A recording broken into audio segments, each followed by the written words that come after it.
আসসালামু আলাইকুম রহমতুল্লাহি অবরাকাতু। আলহামদুলিল্লাহ সালাতু ওয়াসসালামু আলা রাসূলিল্লাহ ওয়া আলা আলিহি ওয়া আসহাবিহি ওয়া মান ওয়ালাহ মা বাদ।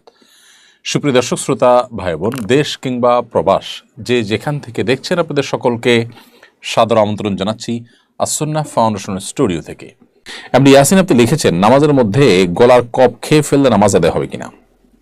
নামাজের মধ্যে যদি গলার কফ কেউ গিলে ফেলে তাতে নামাজ হয়ে যাবে, কিন্তু একান্ত প্রয়োজন না হলে, একান্ত নিরুপায় না হলে সেক্ষেত্রে অবশ্যই এটা করা অনুচিত কাজ। কিন্তু যদি কারোর অসুস্থতার অংশ বা এটা গলা পরিষ্কার করতে গিয়ে তাকে করতে হয়েছে, তাহলে এটা হারাম হবে না, নাজায়েজ হবে না এবং নামাজ ভঙ্গের কোনো কারণ হবে না। আমি একজন মাদ্রাসা শিক্ষার্থী, এবছর দাওরা শেষ করব ইনশাআল্লাহ। আপনার মতো দায়ী হতে চাই, কোনো পরামর্শ দেবেন? প্রিয় ভাই, বিষয় আমাদের যে ইউটিউব চ্যানেল আছে সেখানে আমরা একটা ভিডিও আপলোড করেছি গত সপ্তাহের মধ্যে, সম্ভবত আপনি দেখলে সেটা খুঁজে পাবেন যে এই যুগের মাদ্রাসার শিক্ষার্থীরা কিভাবে যুগের চ্যালেঞ্জ মোকাবেলার উপযুক্ত দায়ী হতে পারেন। সেখানে কিছু দিন নির্দেশনা আপনি পাবেন, সম্ভবত 30-40 মিনিট একটা বক্তব্য চট্টগ্রামের দারুল মাআরিফ মাদ্রাসায় দেওয়া হয়েছে। এই বক্তব্যটি আশা করি আপনার প্রশ্নের উত্তর পেতে আপনাকে সাহায্য করবে। সেই সাথে একটু আগে লাইভের শুরুতে আমি বলেছি, আস-সুন্নাহ ফাউন্ডেশনের উদ্যোগে দেশের তরুণ, মেধাবী এবং উদীয়মান সম্ভাবনাময় আলেমদের জন্য রমাদানে 1 মাস ব্যাপী দাওয়া প্রশিক্ষণ কোর্সের ব্যবস্থা আমরা করেছি। সেখানে আপনি আবেদন করতে পারেন, যদি আপনার যোগ্যতা এবং ক্রাইটেরিয়া সবকিছু ব্যাটেবল হয়ে যায়, তাহলে সেক্ষেত্রে ইনশাআল্লাহ আপনি এখানে হয়তো সুযোগ পেতেও পারেন। খাদেমুল মুরসালিন আপনি লিখেছেন, সমাজে ইসলামী বিমা, আসলে আপনার প্রশ্ন তো দিয়েছি। নেহা খান লিখেছেন, আমি একজন হিন্দু ছেলেকে বিয়ে করেছি যিনি কালিমা পড়ে ইসলাম গ্রহণ করেছেন। আমাদের 9 বছরের সংসার, কিন্তু তিনি নিয়মিত নামাজ পড়েন না এবং আল্লাহর প্রতি পূর্ণ ঈমানের বিষয়ে অনিশ্চিত। তিনি বলেন, সব ধর্মকে ভালোবাসি এবং সময় হলে সবকিছু করব। এই পরিস্থিতিতে আমার জন্য ইসলামের নির্দেশনা কি? তিনি যদি আল্লাহকে মানতে অস্বীকৃতি জানান তবে আমার করণীয় কি? নেহা খান, এইরকম পরিস্থিতিতে তাকে ইমানদার বলা যায় না। কোন ইমানদারের মধ্যে যদি আল্লাহর অস্তিত্ব, একত্ববাদ, ইসলামের সত্যতার ব্যাপারে বিন্দুমাত্র সন্দেহ বা সংশয় তৈরি হয়, তাহলে সেক্ষেত্রে তিনি আর মুসলিম হিসাবে গণ্য হন না, তিনি ইসলাম থেকে খারিজ হয়ে যান। এইরকম ব্যক্তির সাথে বিবাহ বন্ধনে আবদ্ধ হওয়া হারাম। আপনি না জেনে বা তাকে মুসলিম মনে করে ইসলাম গ্রহণ করেছেন, সেটি মনে করে বিবাহ বসেছেন, এখন দেখেন তার মধ্যে এই ধরনের সংশয় বাদিতা আছে। যদি এরকম মনে হয়, তাহলে সেক্ষেত্রে অবশ্যই আপনি তাকে প্রথমত দাওয়াত দিবেন ইসলামের, পরিপূর্ণভাবে ইসলামে তিনি প্রবেশ করেছেন, কোনো ভানভনিতা নয়, অভিনয় নয়, উপর দিয়ে নয়, এরকমটি আপনার মনে হলে আপনি তার সাথে সংসার করবেন। অন্যথায় আপনি তার থেকে পৃথক হওয়া আপনার কর্তব্য। কারণ কোনো অমুসলিম বা কোনো মুশরিকের সাথে বা কোনো সংশয়বাদী ইসলামের গণ্ডি থেকে যিনি খারিজ, সংশয় ইত্যাদির কারণে দিনের মৌলিক বিষয়ে তারকে বিবাহ করা বা তার সাথে বিবাহ বন্ধনে আবদ্ধ থাকা, এটা কিন্তু জায়েজ নয়। সেজন্য আপনাকে পৃথক হয়ে যেতে হবে পরিস্থিতি পর্যালোচনা করে। তারপর সম্প্রতি হামাসের হাত থেকে মুক্ত হওয়া 3 ইসরায়েলের নারী বন্দী মন্তব্য করেছেন, তাদের কাছে বন্দী হওয়াটাই ভাগ্যের ব্যাপার। এই মন্তব্যের রহস্য কি? রহস্য আর কি, মুসলিম যে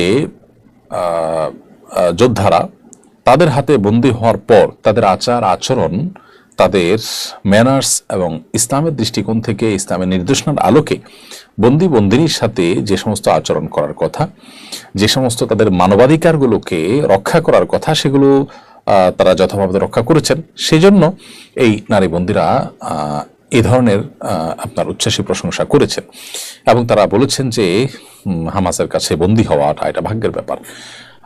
এটা একজন মুসলিম হিসাবে আমাদের জন্য একটা গৌরবের ঘটনা। একই দিনে আমরা দেখেছি যুদ্ধবিরতির পর ইসরায়েলি বাহিনীর কাছ থেকে ফিলিস্তিনি ভাইয়েরা আমাদের মুক্তি লাভ করেছেন। তাদের চেহারা দেখে কারোরই বুঝতে কষ্ট হচ্ছে না যে তাদের উপর দিয়ে নির্যাতন, নিষ্পেষণ এবং জুলুমের স্টিম রোলার চলেছে। তারা ক্লান্ত, ক্লিষ্ট, তাদের পোশাক আশাক সবকিছু দেখেই বোঝা যাচ্ছে যে তাদের উপর দিয়ে ঝড় বয়ে গেছে। এর বিপরীতে হামাস রাত থেকে মুক্ত হওয়া ইসরায়েলি মেয়েদের হাসি খুশি বডি ল্যাঙ্গুয়েজ, তাদের পরিচ্ছন্ন পোশাক ইত্যাদি, এগুলো জানান দিয়েছে যে মুসলিমরা ইসলামের নির্দেশনা মেনে যুদ্ধবন্দীদের সাথেও একজন মুসলিম সুলভ আচরণ করেছে। এটি মূলত ইসলামের অনেক গভীরের একটি শিক্ষা, অনেক গোড়ার একটি শিক্ষা। এটি হয়তো আজ আমাদের সামনে নতুনভাবে উপস্থাপিত হয়েছে বা পেশ হয়েছে, কিন্তু এর আগে থেকেই কোরআন সুন্নাহ এটি আমাদেরকে বলে।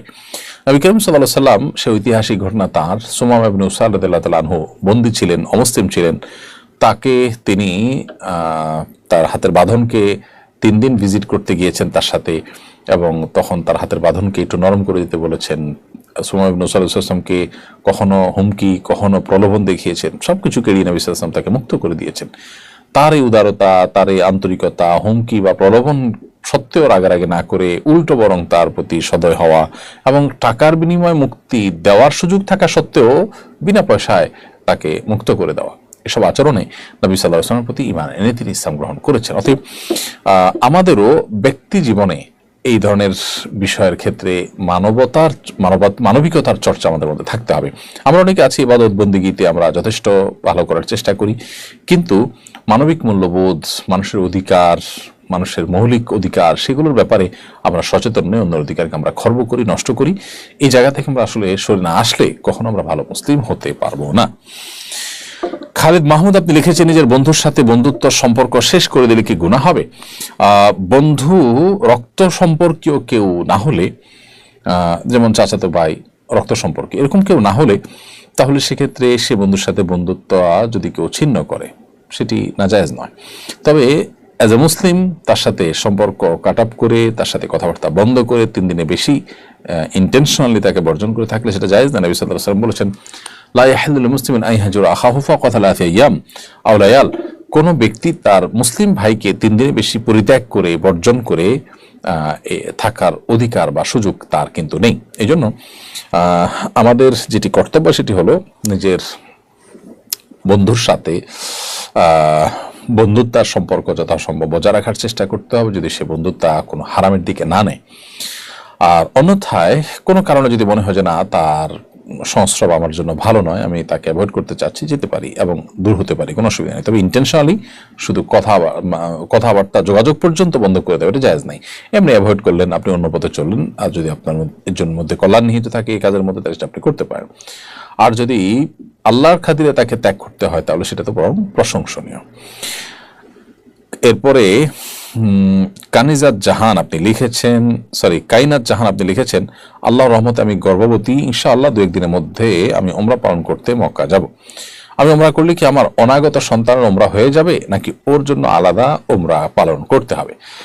বোন কাইনাত জাহান, আপনার প্রশ্ন উত্তর হলো, গর্ভবতী সন্তানের তার তরফ থেকে আপনি আলাদা উমরা করবেন অথবা আপনার উমরা তার জন্য যথেষ্ট হবে, এর কোনোটিই কিন্তু হবে না। কারণ হলো, দুনিয়াতে মাতৃগর্ভ থেকে দুনিয়ার আলোতে আসার আগ পর্যন্ত কারোর আসলে হিসেবের খাতা খোলার কোনো অপশনই থাকে না। তিনি এই জগতের বাসিন্দা না হলে, মাতৃগর্ভ থেকে দুনিয়াতে বা পৃথিবীর আলোতে তিনি না আসলে, তখন তার তরফ থেকে উমরা অথবা তাকে নিয়ে উমরা করলে তার উমরা হওয়া, এগুলোর কোনোটি স্কোপ থাকে না। বিধায় মাতৃগর্ভে থাকা শিশুকে নিয়ে যদি মা উমরা করেন কিংবা হজ করেন, সেক্ষেত্রে মার উমরা এবং হজ আদায় হবে শুধুমাত্র। তবে তিনি শিশুকে গর্ভে ধারণ করেও উমরা বা হজের মতো কষ্টসাধ্য ইবাদত সম্পন্ন করার কারণে আল্লাহ সুবহানাহু ওয়া তাআলার কাছে আলাদা বিনিময় এবং আজর লাভ করবে, সেটা ভিন্ন বিষয়। এরপরে প্রশ্ন হলো, মানুষের নাম বিকৃতি সম্পর্কে ইসলাম কি বলে? মানুষের নাম বিকৃত করা এটা জঘন্য অপরাধ, এটা কবিরা গুনাহ। আল্লাহ সুবহানাহু ওয়া তাআলা বলেছেন, ওয়ালা তানাবাজু বিল আলকাব, তোমরা কারোর নাম নেয়ার ক্ষেত্রে তাকে বাজে নামে ডাকা, তাকে খারাপ তকমা দিয়ে ডাকা, তাকে বাজে লকব দিয়ে ডাকা, বাজে টাইটেল তার জন্য ফিট করা, এটা তোমরা করবে না। কারণ এতে মানুষের অপমান হয়, আর মানুষকে অপমান করা, অসম্মান করা, মানুষের মনে কষ্ট দেওয়া, এটা মানুষের অধিকার খর্ব করা এবং এটা হারাম কাজ। ইমানদারের জন্য সেটি জায়েজ নয়। বিধায় কারোর নাম বিকৃতি করে তাকে ডাকা জায়েজ নাই। রসিকতা করে আজকাল নামকে সংক্ষিপ্ত করা বা কিছুটা একটু ভিন্নভাবে বলার প্রচলন আমাদের সমাজে আছে। সেটা যদি যাকে বলা হচ্ছে তিনিও হাসি খুশির ছলে নেন এবং অন্যদের কাছেও তিনি হেয় না হন, তাহলে সেক্ষেত্রে এটা জায়েজ আছে। বাকি এর বাইরে নামকে সম্পূর্ণ বিকৃত করা, উল্টা করে বলা, ডাকা, ব্যঙ্গ করে ডাকা কাউকে, এটা জায়েজ নাই। বিদ্রুপাত্মকভাবে এরকম করা জায়েজ নাই। আল্লাহ সুবহানাহু ওয়া তাআলা আমাদেরকে নিষেধ করেছেন কারোর প্রতি বিদ্রুপ করতে। আল্লাহ সুবহানাহু ওয়া তাআলা বলেছেন, ইয়া আইয়ুহাল্লাযীনা আমানু লা ইয়াসখার কওমুম মিন কওমিন আসা আন ইয়াকুনু খায়রাম মিনহুম ওয়া লা নিসাউম মিন নিসাইন আসা আন ইয়াকুননা খায়রাম মিনহুন। কোন পুরুষরা অন্য পুরুষদেরকে নিয়ে, কোন নারীরা অন্য নারীদেরকে নিয়ে যেন বিদ্রুপ ব্যঙ্গ না করে। যাকে নিয়ে বিদ্রুপ ব্যঙ্গ করা হচ্ছে, হতে পারে সে তোমার চাইতে ভালো। এই জন্য একজন মুসলিম এ ব্যাপারে সতর্ক এবং সজাগ থাকবেন। মারিয়া আক্তার লিখেছেন, কোথাও ঘুরতে গেলে স্মৃতি স্বরূপ ছবি তোলা জায়েজ আছে কিনা। বোন মারিয়া, যদি কোথাও ঘুরতে যান, যে আপনার ফটোগ্রাফিক্যাল ছবি, সেই ছবি, ফটোগ্রাফিক ছবি আপনি তুলতে পারেন, সেটি প্রিন্ট করবেন না। তবে একজন নারী হিসাবে আপনার ছবির প্রাইভেসি এবং পর্দা যেন রক্ষা হয়, সেজন্য আপনি আপনার মোবাইলে রাখবেন। এটি এমন কোনো জায়গায় শেয়ার করবেন না, অথবা এমন কারো মোবাইলে তুলবেন না যেখান থেকে আপনার প্রাইভেসি লঙ্ঘিত হতে পারে, পর্দার বরখেলাপ হতে পারে। সেজন্য সেটিকে আপনি মাথায় রেখে তুলতে পারেন, তবে না তুললে বেশি ভালো। কারণ সেক্ষেত্রে যে সমস্ত ওলামা ইকরাম না তোলাটাকে উচিত বলেছেন, তোলাটাকে নাজায়েজ বলেছেন, তাদের মত অনুযায়ী আপনি মত পার্থক্যের ঊর্ধ্বে উঠে গেলেন, সেটি অধিকতর উত্তম। এরপর প্রশ্ন করেছেন জাহিদ, আপনি লিখেছেন, মালয়েশিয়া থেকে বলছি, আমাদের 3 মাস বয়সী সন্তান আছে। যখন আমার স্ত্রী নামাজ পড়েন, সন্তান ঘুমিয়ে থাকে বা খেলা করে, কিন্তু যদি তার ঘুম ভাঙে, সে কান্না শুরু করে, তখন আমার স্ত্রী কি নামাজ ছেড়ে সন্তানকে শান্ত করবে নাকি নামাজ চালিয়ে যাবে? ইসলামের বিষয়ে কি বলে? ভাই জাহিদ, আপনার প্রশ্ন উত্তর হলো, আপনার যে 3 মাস বয়সী সন্তান আছে এবং তাকে রেখে আপনার স্ত্রী নামাজ পড়ার সময় যদি কান্না করেন, তাহলে নামাজ ভাঙতে পারবেন না।